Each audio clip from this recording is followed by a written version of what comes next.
अल्हम्दुलिल्लाहि रब्बिल आलमीन वस्सलातु वस्सलामु अला सय्यिदिल अंबिया'i वल मुरसलीन अम्मा बाद फ़अऊज़ु बिल्लाहि मिनश शैतानिर रजीम बिस्मिल्लाहिर रहमानिर रहीम क़ाल अल्लाहु तबारक व तआला फ़िल क़ुरआनिल मजीद अल्हम्दुलिल्लाहि रब्बिल आलमीन सदक़ल्लाहुल अज़ीम वक़ाल अल्लाहु तआला फ़ी शानिहिन नबिय्यिल करीम इन्नल्लाह व मलाइकतहु युसल्लूना अलन नबी या अय्युहल्लज़ीना आमनू सल्लू अलैहि व सल्लिमू तस्लीमा।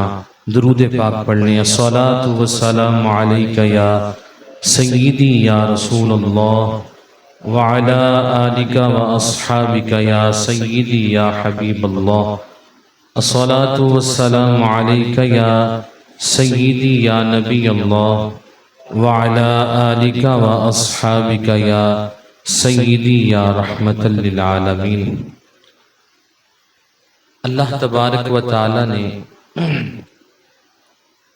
कुरान पाक में सबसे पहले जिस आयत को रखा है उसको बिस्मिल्लाहिर रहमानिर रहीम कहा जाता है और इसका तर्जुमा हमने कसीर मर्तबा उलमा से सुना है, लेकिन आला हजरत इमाम अहले सुन्नत अशाह इमाम अहमद रज़ा खां फाजिल बरेली रहमतुल्लाहि ताला ने आपने जो तर्जुमा किया है ना, उसके अंदर मोहब्बत ही कुछ और तरह की है, प्यार ही कुछ और तरह का है। आप कुरान पाक के तराजिम पढ़ के देखें तो बिस्मिल्लाहिर रहमानिर रहीम का कई लोगों ने तर्जुमा किया है शुरू अल्लाह के नाम से, लेकिन आला हजरत से पूछा गया कि इसका तर्जुमा क्या है, फरमाया शुरू अल्लाह के नाम से नहीं, अल्लाह के नाम से शुरू। किसके नाम से शुरू? अल्लाह के नाम से शुरू। अब आला हजरत से पूछा गया कि इसकी क्या वजह है, फरमाया कि शुरू अल्लाह के नाम से, ये अल्लाह के नाम से शुरू नहीं है, ये तो शुरू से शुरू है। फरमाया अल्लाह के नाम से तब शुरू होगा जब तर्जुमा यूं किया जाए कि अल्लाह के नाम से शुरू जो मेहरबान भी है, हमेशा रहम भी फरमाने वाला है। तो इसलिए एक तर्जुमे का मियार समझाने के लिए कि हम किसका तर्जुमा पढ़ रहे हैं, उस इमाम का तर्जुमा जिसने हमें मोहब्बत मुस्तफ़ा सिखाई है, उस इमाम का तर्जुमा जिसने हमें इश्क़े रसूल की दौलत अता फरमाई है। और फिर यहाँ पे जितने भी अहबाब बैठे हैं, चाहे वो बुजुर्ग हों, चाहे वो नौजवान भाई हों, चाहे वो बच्चे हों, सारे ही बिस्मिल्लाहिर रहमानिर रहीम के तर्जुमे से वाकिफ हैं कि अल्लाह के नाम से शुरू जो निहायत मेहरबान और रहम फरमाने वाला है। अब यहाँ पे मुफस्सिरीन ने बड़ी प्यारी गुफ्तगू फरमाई है कि कलामे मजीद की इब्तिदा में ही अल्लाह ताला ने अपनी दो सिफात का जिक्र फरमाया है, एक रहमान का और एक रहीम का। रहमान का माना भी रहम करने वाला, एहसान करने वाला, फजल करने वाला, और रहीम का माना भी मेहरबानी करने वाला। अब सवाल ये होता है कि अभी तो हम कलामे पाक को शुरू कर रहे हैं, अभी तो आगाज हो रहा है, अभी तो इब्तिदा हो रही है, तो अल्लाह तबारक व तआला ने इन दो सिफात का जिक्र क्यों फरमाया है? ताकि बंदा जब अपने रब की बारगाह में आए तो उसे इस बात का इल्म हो कि जिस रब की बारगाह में मैं आ रहा हूं, वो रब मेहरबानी भी करने वाला है, वो रब मुझसे प्यार भी करने वाला है, अपने नेड़े करने के लिए। और कायनात के अंदर उलमा ने, मुफस्सिरीन ने इस बात को लिखा भी है और बयान भी किया है।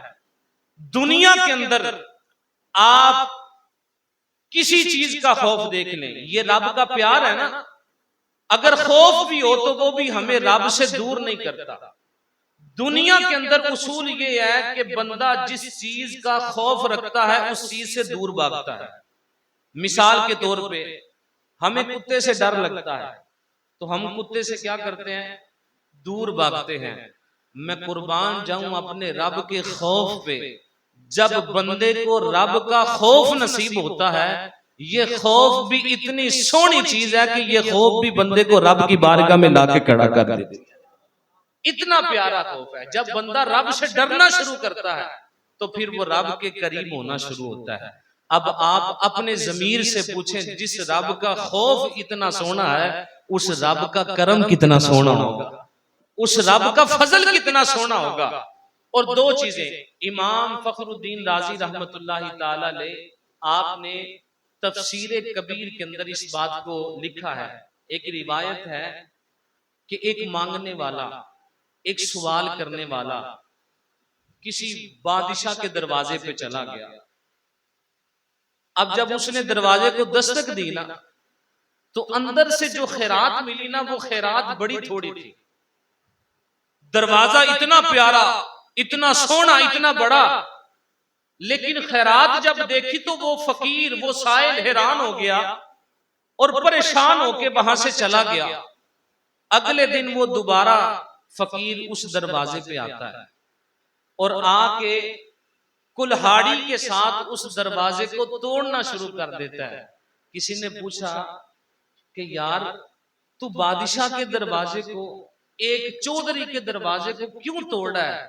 उसने कहा, बात यह है कि या तो अपना दरवाजा अपनी खैरात के मुताबिक कर लो, या अपनी खैरात अपने दरवाजे के मुताबिक कर लो। कि दर इतना बड़ा हो, दरवाजा इतना बड़ा हो और खैरात इतनी सी मिले। अल्लाह ताला ने सबसे पहले अपनी दो सिफात का जिक्र इसी वजह से फरमाया, ऐ बंदे मैं रहमान भी हूं, मैं रहीम भी हूं, आजा मेरे बुए के ऊपर। जब मोहल्ले का चौधरी तुम्हें देते हुए ये सोचता है कि चौधरी के दरवाजे पे आया है, खैरात थोड़ी मिली तो क्या कहेगा? चौधरी के दरवाजे पे क्या था, इतनी सी खैरात मिली है। फरमाया, जब चौधरी अपने दरवाजे का लिहाज रख के खैरात अता फरमाता है, मैं तो फिर भी रहमान हूं, मैं तो फिर भी रहीम हूं, आजा मेरे दर पे आजा। इस दर पे आके मेरे दरवाजे को जब तू दस्तक देगा, मेरी मेहरबानी तेरा इस्तिकबाल करेगी। मैं रब होके तुझ पे अपना करम भी फरमाऊंगा, अपनी रहमतों की भी बारिश नाजिल फरमा दूंगा। हमारा मकसद सिर्फ तर्जुमा पढ़ना नहीं है, हमारा मकसद इस बात को भी समझना है कि आखिर अल्लाह तबारक व तआला ने यहाँ पर इन लफ्जों का जिक्र फरमाया, तो उसकी वजह क्या है? हमने बिस्मिल्लाह कई बार पढ़ी है ना, ऐसा ही है ना, कई बार पढ़ी है, लेकिन कभी हमने ठहर के, कभी रुक के, कभी हमने इन हिमाक के साथ गुम हो के ये नहीं सोचा कि सबसे पहले अल्लाह ने इस चीज का जिक्र क्यों फरमाया, मैं रहमान भी हूं, मैं रहीम भी हूं। इस वजह से कि बंदे, जब दुनियादार तुझे अपनी चौखट से, अपने बुए से खाली नहीं जाने देता, मैं तो फिर रब हूं, मैं तो फिर रब हूं, मैं तो फिर खालिक हूं, मैं तो फिर मालिक हूं।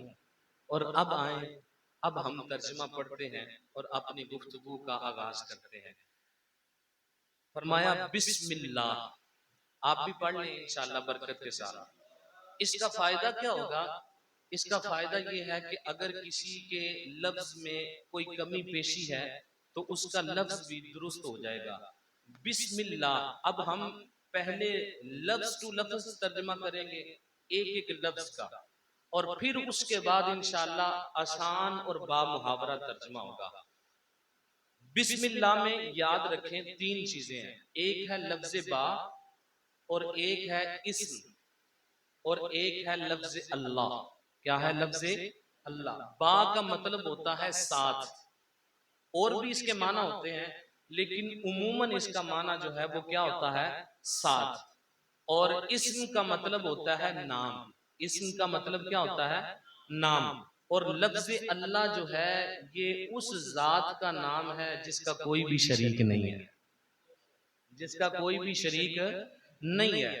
और रहमान का माना है निहायत मेहरबान, निहायत मेहरबान। और रहीम का मतलब है हमेशा रहम फरमाने वाला या रहमत वाला, एक ही माना। अब इसका तर्जुमा क्या बनेगा कि अल्लाह के नाम से शुरू जो निहायत मेहरबान और रहम फरमाने वाला है, निहायत मेहरबान और रहम फरमाने वाला है। तो ये यहाँ तक बिस्मिल्लाह का एक सेशन हमारा कंप्लीट हुआ कि बिस्मिल्लाह का तर्जमा क्या है, और फिर इसके अंदर अल्लाह तबारक व तआला ने जो अपने सिफाती नाम जिक्र फरमाए हैं उनको बयान करने की वजह क्या है। अब आ जाए नीचे सूरह फातिहा के अंदर। सूरह फातिहा का हम तर्जमा पढ़ लें, फिर मैं इसकी वजूहात आपके सामने रखूंगा और सूरह फातिहा की बरकतें भी आपके सामने रखूंगा। फरमाया अल्हम्दु, अल्हम्दु पढ़ लें आप भी। इसका मतलब है तमाम तारीफें। क्या मतलब है? एक होता है हम्द, एक लफ्ज क्या होता है? हम। जैसे कहते हैं ना हम शरीफ सुनाए हमें, तो उसका मतलब सिर्फ तारीफ होगा। लेकिन जब इस पे अलिफ लाम आ गया तो इसका मतलब है तमाम तारीफें। बोले क्या माना इसका? तमाम तारीफें। लिल्लाही, लाम जो है ये मिल्कियत के लिए आता है। किसके लिए आता है? मिल्कियत को साबित करने के लिए आता है। लिल्लाह, तमाम तारीफें अल्लाह के लिए है, या तमाम तारीफों का मालिक अल्लाह है। तमाम तारीफों का मालिक अल्लाह है। रब्बिल आलमीन, रब का मतलब होता है पालने वाला। बोले क्या मतलब होता है?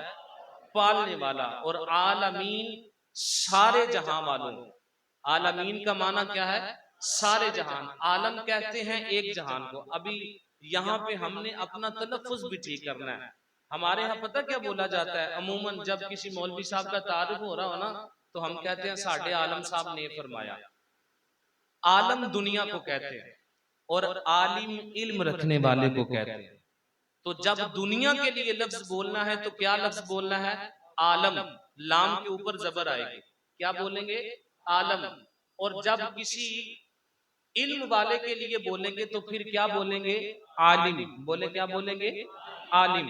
तो आलम का मतलब क्या है? दुनिया, जहान। तो आलम की ये जमा है आलमीन।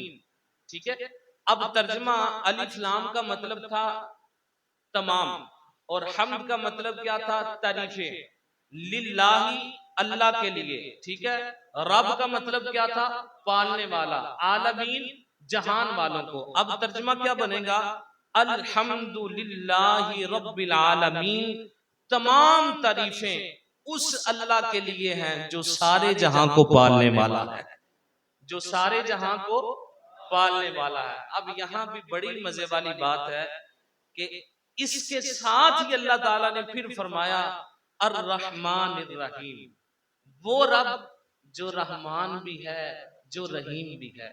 अब यहाँ पे ठहर के हम सोचें कि पहले अल्लाह ताला ने फरमाया कि मैं सारे जहां का पालने वाला हूं, सारी तारीफें मेरे लिए। फिर फौरन फरमा दिया बंदे मैं रहमान भी हूं, मेहरबान भी हूं, मैं रहीम भी हूं, रहमत भी करने वाला हूं। क्या वजह इसकी? इंसान दुनिया के अंदर जब भी किसी से ऐसी बात करता है ना, तो सामने वाले के दिल पे उसका रोब तारी होता है। मिसाल के तौर पे आपसे कोई चौधरी साहब कहते हैं या कोई बंदा कहता है जी मेरा इतना आलीशान घर है, मेरे पास इतना बैंक बैलेंस है, मेरे पास इतनी गाड़ियां हैं, मैंने इतने चौकीदार भी रखे हुए हैं, तो सामने वाला बंदा जरा सहम जाता है, अच्छा ये तो फिर चौधरी साहब हुए। लेकिन रब ताला ने जब ये जिक्र फरमाया ना अल्हम्दुलिल्लाहि रब्बिल आलमीन, देखिएगा अल्लाह को अपने बंदे से प्यार कितना है। पहले फरमाया ए बंदे सारी तारीफें मेरे लिए हैं, मैं ही सारे जहां को पालने वाला हूं। तो रब ताला ने जब ये देखा कि मेरे बंदे के दिल में कहीं रोब, कहीं खौफ पैदा ना हो गया हो, तसल्ली देने के लिए अपने बंदे को फरमाया है बंदे कहीं ऐसा ना हो कि तू मेरी बारगाह से दूर चला जाए, देख तेरा रब सारे जहां को पालने वाला भी है, तेरे ऊपर मेहरबानी भी करने वाला है, तेरे ऊपर अपनी रहमतों को भी नाजिल फरमाने वाला। तो ये वजह है कि अल्लाह तबारक व तआला ने पहले अपनी मिल्कियत का जिक्र फरमाया, अपनी तारीफ का जिक्र फरमाया, फिर फरमाया तुम्हारा रब जो है वो मेहरबान भी है, वो रहम करने वाला भी है। अब यहाँ पे आके कुछ बातें हैं जो हमारे लिए बहुत ज्यादा जरूरी हैं, और वो क्या है कि सूरह फातिहा जो है इसके कई नाम हैं। सूरतुल फातिहा के कई नाम हैं। अब उनके अंदर एक तो इसे सूरह फातिहा कहा जाता है। फातिहा का मतलब है आगाज वाली सूरत। कौन सी सूरत? चूंकि इस सूरत से कुरान पाक का आगाज होता है, इसीलिए इसे सूरतुल फातिहा कहा जाता है। बोले क्या कहा जाता है? सूरतुल फातिहा। अच्छा, इस सूरत को सूरतुल शिफा भी कहा जाता है। क्या कहा जाता है?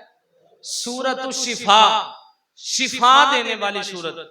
अब यहाँ पे जुमले सुनिएगा और अपने सीने को ठंडा कीजिएगा और अपने अकीदे को भी समझिएगा, क्योंकि बेसिक कुरान को पढ़ने का मकसद ये है कि हमारे अमाल की भी इस्लाह हो, हमारे अकीदे की भी इस्लाह हो। तो सूरतुल फातिहा का एक नाम जो है वो सूरतुल शिफा है, यानी शिफा देने वाली सूरत। मेरे आका करीम अलैहिस्सलाम की हदीस पाक का मफहूम है, मैं सादे लफ्जों में आपके सामने रख रहा हूं। मदीने वाले ने फरमाया, जो बंदा सूरह फातिहा किसी मरीज पर पढ़ के उसे दम करे, अल्लाह ताला उसे शिफा अता फरमा देता है। अब यहाँ पे समझना ये है, ये अपने ज़मीर को देखे और अपने दिल की तरफ नजर करके अपने ज़मीर से फैसला लें कि जिस मदीने वाले पे नाजिल होने वाली सूरत अगर किसी पे पढ़ के दम की जाए, अल्लाह उस मरीज को शिफा दे देता है। तो जिस महबूब पे रब ने ये सूरत नाजिल फरमाई है, हमारा ईमान ये कहता है कि मदीने वाला अगर किसी को अपना हाथ लगा दे, किसी को अपना लुआब अता फरमा दे, किसी को अपनी निस्बत अता फरमा दे, तो रब उस मरीज को भी शिफा अता फरमा देता है। हमारा तो ये अकीदा है और ये अकीदा हमें कुरान ने दिया है। जरा सोचे तो सही, इतने आप लोग बैठे हैं कि महबूब पे नाजिल होने वाली सूरत तो शिफा दे, लेकिन हमारा माज़अल्लाह ये अकीदा हो कि मुस्तफा जाने रहमत शिफा न दे। हुजूर भी शिफा देने वाले हैं, लेकिन रब के करम से शिफा देने वाले हैं। रब के करम से हमें तो हर बात में हमारे आला हजरत ने, हमारे बुजुर्गों ने, हुजूर दाता अली अजमेरी ने ये सिखाया है कि जब भी कोई बात करनी है तो बात ऐसी हो जिसमें मदीने वाले की तारीफ नजर आ रही हो। हमें आजम चिश्ती ने भी ये अकीदा दिया कि फरमाते हैं, महबूबा उते नुक्ता चीनी जेड़ा करन तो बाज नहीं होंदा, असल मुनाफिक जानिए उसनु वो झूठे प्यार जताउंदा। सानू दसिया इश्क दे मुफ्ती, दुनियादार दे मुफ्ती ने नहीं, सानू दसिया इश्क दे मुफ्ती जेड़ा मुड़ मुड़ ए फरमाउंदा, आजम जिथे दिल लग जावे उथे ऐब नजर नहीं आता। हमारा तो ये अकीदा है। तो बहरहाल आज के इस सबक के अंदर हमने बेसिक जो बिस्मिल्लाह शरीफ का तर्जमा पढ़ा और सूरह फातिहा की 2 आयतों का हमने तर्जमा पढ़ा है, और इसमें हमने बिलखुसूस 2 बातें सीखी हैं। नंबर 1 कि अल्लाह की अता से, ये अकीदा समझने वाला है, अल्लाह की अता से हकीकी शिफा देने वाला कौन है? अल्लाह। लेकिन वो किसी को चाहे, वो किसी को चाहे। यार चले मैं कुरान की एक और आयत आपके सामने पढ़ूं। जनाब ईसा कौन है? नबी है, लेकिन मुस्तफा जाने रहमत की गुलामी पे नाज करने वाले हैं। ऐसा ही है, मदीने वाले के पीछे अगर नमाज पढ़े तो फख्र महसूस करते हैं। इंजील उठा के देख ले, उसके अंदर लिखा है कि जनाब ईसा अलैहिस्सलाम ने अपनी कौम से खिताब फरमाया और फरमाते हैं कि ऐ लोगों, मैं तुम्हें उस नबी की खुशखबरी देने वाला हूं, उस रसूल की खुशखबरी देने वाला हूं जो मेरे बाद आएगा। अल्लाह ने उसका नाम अहमद रखा है। मजमे में से एक बंदा बोला, कहा हुजूर उनकी शान आपसे कम होगी, आप जितनी होगी। फरमाया उनकी शान मुझ ईसा से भी ज्यादा है। अरे मैं तो इस बात पे भी नाज करता हूं कि मुझे उस मोहम्मद अरबी के तस्मे बांधने का मौका मिल जाए। अब उस ईसा की शान क्या है, जनाब ईसा का मकाम क्या है? कुरान में खुद फरमाया व उबरिउल अकमहा वल अबरसा व उहिल मौता बिइज़्निल्लाह। फरमाया अगर कोई मरीज मेरी बारगाह में आ जाए, अगर कोई अंधा आ जाए, अगर कोई कोढ़ के मर्ज वाला आ जाए, मैं दम करूं, मैं उसके ऊपर हाथ रखूं, अल्लाह ताला उस मरीज को शिफा दे देता है। जिस नबी की गुलामी पे नाज करने वाले नबी की ये शान है। जरा सोचो, जो नबी सारे नबियों का बादशाह बन के आया है, अल्लाह ने उस नबी को कितनी शान अता फरमाई, उस नबी को कितना मकाम अता फरमाया होगा। तो बेसिक अगर मेरा आपको जाती तौर पे मशवरा है कि हो सके तो कल से अपने साथ एक छोटी सी डायरी ले लें या एक बड़ी सी डायरी ले लें, रोजाना की बुनियाद पे वहां पे लिखें कि रब ताला ने बिस्मिल्लाहिर्रहमानिर्रहीम में अपनी दो सिफात का जिक्र फरमाया, इसकी क्या वजह है। और फिर सूरतुल शिफा, सूरतुल फातिहा का एक दूसरा नाम है। तो जब ये सूरतुल फातिहा शिफा दे सकती है तो मदीने वाला रब के करम से क्यों शिफा नहीं दे सकता। तो अगर आप ये पॉइंट बना लेंगे तो कल को आपको काम आएंगे। जो अहबाब इस चीज के कोई पाबंदी नहीं है, लेकिन मेरा छोटे होने के बावजूद भी इतना सा तजुर्बा ये है कि ये चीजें आपको मुस्तकबिल के अंदर बहुत ज्यादा काम आएंगी। जब कोई आपसे पूछेगा लो जी हुजूर की तो शिफा देते ने, तो फिर आप कह सकते हैं, उससे पूछ सकते हैं यार बताओ सूरह फातिहा पढ़ के दम की जाए तो शिफा मिलती है या नहीं मिलती। वो कहेगा जी मिलती है।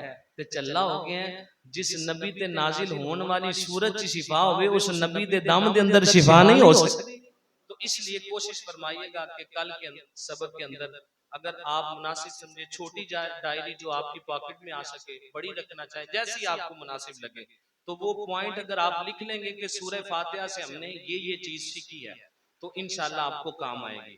अब हमने चूंकि ये अहद किया था और हमारी फ्लैक्स पे और इसी तरह जो बैनर्स वगैरह छपे हैं उसमें खुसूसियात में ये था कि हम बुनियादी मसाइल भी सीखेंगे। अब उन बुनियादी मसाइल के अंदर सबसे पहले जो चीज आती है नमाज जो है, इसकी चाबी कौन सी चीज है? वुजू। बोलो क्या है? अच्छा, लफ्ज जो है वो वजू नहीं होता, वाव के ऊपर जबर नहीं है, वाव के ऊपर जबर नहीं है, बल्कि लफ्ज क्या है? वुजू। वाव के ऊपर पेश है, वुजू लफ्ज है। मेरे आका करीम अलैहिस्सलाम ने फरमाया अल वुदू मिफ्ताहुस सलात औ कमा क़ाल अलैहिस्सलाम।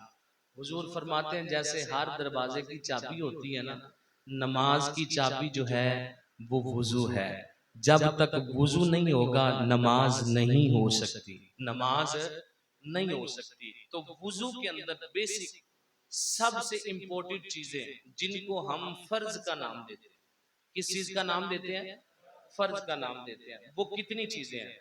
वुजू के अंदर कितने फराइज हैं? बोले माशाल्लाह। मेरे पास मगरिब के बाद जो बच्चे तलफ्फुज के साथ पढ़ते हैं उनको ये जुबानी याद है। कितने हैं वुजू के फराइज? 4। नंबर 1 चेहरा धोना। क्या करना? चेहरा धोना। नंबर 2 कोहनियों समेत दोनों हाथ धोना। नंबर 3 चौथाई सर का मसा करना। इसका आसान तर्जुमा ये है कि सर के चौथे हिस्से का मसा करना, सर के चौथे हिस्से का मसा करना। और नंबर 4 पे क्या है? टखनों समेत दोनों पांव को धोना। बोले टखनों समेत दोनों। फिर दोहरा लेते हैं। नमाज के तो मसाइल हम बाद में सीखेंगे। वुजू के फराइज कितने हैं? 4 फराइज हैं वुजू के। चेहरा धोना, कोहनियों समेत दोनों हाथ धोना, चौथाई सर का मसा करना और टखनों समेत दोनों पांव धोना। ये 4 चीजें ऐसी हैं जिनका वुजू में होना जरूरी है। जिनका वुजू में होना क्या है? जरूरी है। अल्लाह ताला से हम दुआ करते हैं कि वो मालिक हमें इसी ज़ौक़ के साथ, इसी शौक के साथ इल्म दीन और कुरान पाक को समझने की तौफीक नसीब फरमाए। और मैं एक मर्तबा फिर शुक्रगुजार हूँ जितने भी दोस्त अहबाब जिस तरह जिस लेवल पे आके जिन्होंने इस क्लास को लगाने में मदद की है, जैसे भी है, अल्लाह ताला से मेरी दुआ है कि वो मालिक उनको इतना नवाजे कि कभी वो किसी के मोहताज ना हो। अल्लाह ताला हमें भी दुनिया और आखिरत में बरकतें नसीब फरमाए। आमीन बिजाहिन नबील अमीन। अल्लाहुम्मा सल्ली अला मुहम्मदिन नबील उम्मी व अला आलिहि व सहबिहि व बारिक व सल्लिम व सल्li अलैहि। या इलाहल आलमीन, नमाज इशा अदा फरमाई। हमने दरस कुरान भी सुना, तर्जमा और तफसीर के साथ क्लास में भी शिरकत की। मालिक अपनी बारगाह में इसे कबूलियत अता फरमा। हमारे पढ़ने सुनने में जो कमी पेशी रह गई, अपने हबीब का सदका माफ फरमा। या इलाहल आलमीन, हम सबको नेकियां करने की तौफीक अता फरमा। बिलखुसूस मालिक, शैतान हमारा खुला दुश्मन है। शैतान हमारा खुला दुश्मन है। हमें वो बहकाने की कोशिश करेगा, हमें इन चीज़ों से दूर करने की कोशिश करेगा, लेकिन हमारा ईमान है, तेरा करम हुआ तो हम इन नेकियों पर कादिर हो जाएंगे, इनको करेंगे। मालिक हमारी गैबी मदद फरमा।